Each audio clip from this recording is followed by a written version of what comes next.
Kia ora everybody, and welcome to another behind the scenes from Cook Islands Pocket Guide. Today we're starting the day in Atiu by building a website for local small business before heading on the road. First stop is the only cafe on the island for breakfast. Then we are meeting with Birdman Gerorge.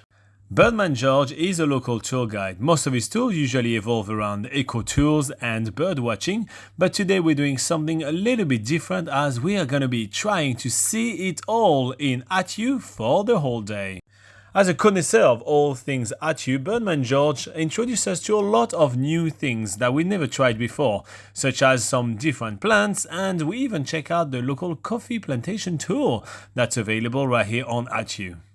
Although Atiu is not a big island, it still involves a lot of driving as we really try to go all around the place as fast as possible.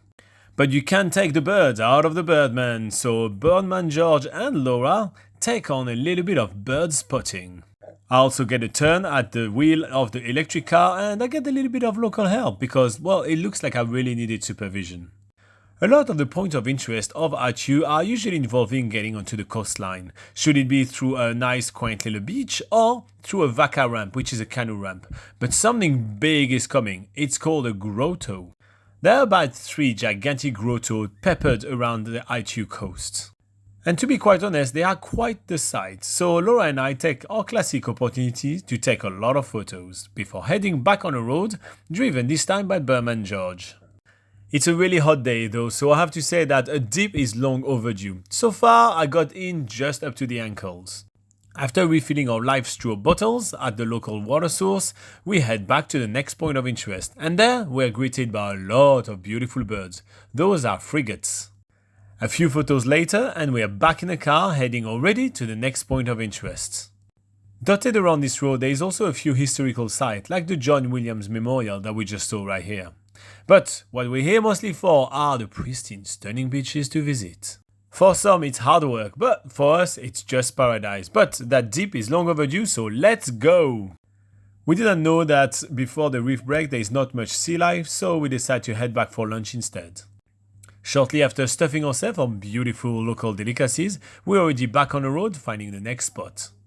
This time what makes this beach different is the fact that there is a few mushroom rocks that makes it look really cool. Since I'd do anything to cool down, I'll take a dip yet again. After our tour with George concludes, we check out a couple of the accommodation options. Let's be honest, Atiu's villa is where it's at, and then we head to the beach together with just me and Laura. By the way, we didn't invent that, but every time you go to the beach, anywhere in the world, pick up one piece of plastic. This is how many beaches we visited today. Next up on our list, we are heading into some of the inner roads of Atiu. I can't tell if Laura is impressed by my driving skills or scared by the state of the road and the tiny size of that electric vehicle.